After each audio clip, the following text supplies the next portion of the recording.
on, everyone? My name is Jamon McKinney, or you can just call me Juice, because that is my nickname.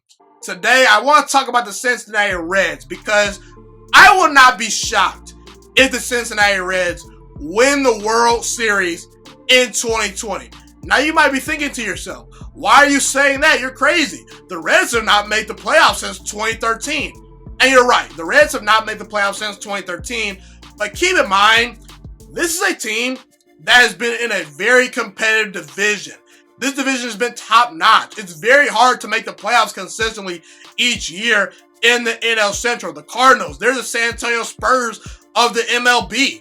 You know, the Chicago Cubs, they've won a World Series recently. The Pittsburgh Pirates, they had a cup of coffee for a little while. And the Milwaukee Brewers, they've really started to emerge the last couple of years in this division. So, I don't knock the Reds too much for not making the playoffs simply because they're in a tough division. You know, there's a reason why Drew Brees has not made the playoffs every single year. It's because he's playing in a division each year with Cam Newton, who's not in that division anymore. But, you know, in the past, Cam Newton was with the Carolina Panthers. But he was in a division with Matt Ryan and Cam Newton consistently.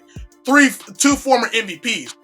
The reason why I'm buying the Reds so much this year is because they might have the easiest schedule in all of baseball. 14 of the Reds' first 25 games include facing opponents like Detroit, Kansas City, and Pittsburgh. Three of the worst teams in all of baseball. And you might think to yourself, well, you still have to play the Indians and the Twins because you play the AL Central this year. You're right, they do. But they only play the Indians 4 times. They only play the Minnesota Twins 3 times. That is a scheduling break. In fact, they get 6 games against the Detroit Tigers. Now, I am a Detroit Tigers fan, but I have to admit, we're not very good right now. So, that's a lot of wins that the Reds could pile up right there. And listen, you can fake your way into contention during a 60-game season. The thing about a 162-game regular season is there's not a lot of cheap, fraudulent teams that make the playoffs. You have to be a legit team to last 162 games and win your division or make a wild card team. Those playoff spots are well earned. And while I do think the Reds are among one of the better teams in all of baseball, I do think that they slightly benefit from the fact that they may not be among teams like the Dodgers or the Yankees as far as talent, as far as the most talented teams in all of baseball, but you can fake your way into contention for 60 games. I'm just saying, man. So, yeah, they only play a 60-game schedule this year, just like everyone else. So that definitely benefits them. Okay, and also, the Reds benefit the most, in my opinion, among some of these teams from having the universal DH rule go in their favor. They're going to have a DH on their team this year.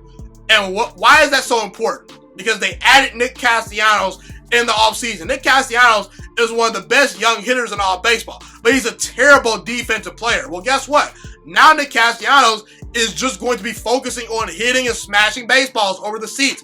And he hit 27 homers last year, but now he's playing in a hitters-friendly ballpark.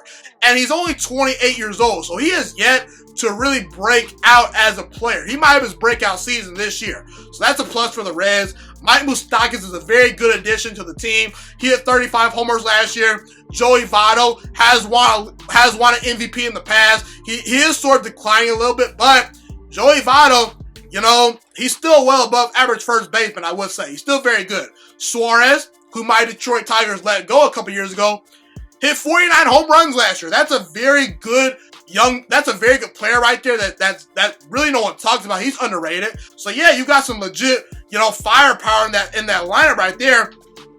And the starting rotation for the Reds is actually one of the best in baseball.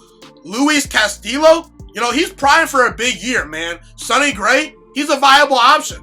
Trevor Bauer, I like him. Wade Miley, he's a very good number 4 option in your rotation. I think the Reds are a playoff team this year. I like their lineup a lot. I think that they're going to score a lot of runs. I do think they benefit from having a 60-game schedule this year as opposed to a 162-game schedule. And yeah, I like the rotation. I like their lineup. And I think the Reds are the class of the NL Central this year. Do not be shocked if the Reds win the 2020 World Series this year. They are definitely a playoff team in 2020, in my opinion.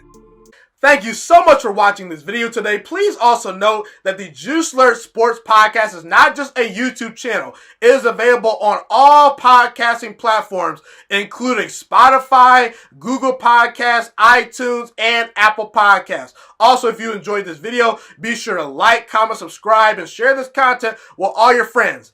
This podcast is my favorite thing in the entire world right now. It is my passion. And I want more people to listen to this podcast. I really want this podcast to grow.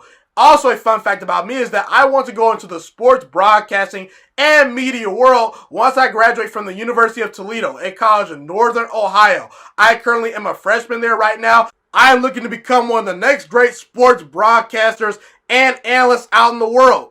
And I potentially would like to start my own network if this podcast really truly grows. Or if I fall short of that goal, I would love to work for a big time network like ESPN or Fox Sports 1. I am open to all networks. So if you believe in my dreams and you see or hear my passion through the screen, be sure to tell all your friends about the Juiciest Sports Podcast. Stay motivated, you guys. Have a God bless day, and I'm out.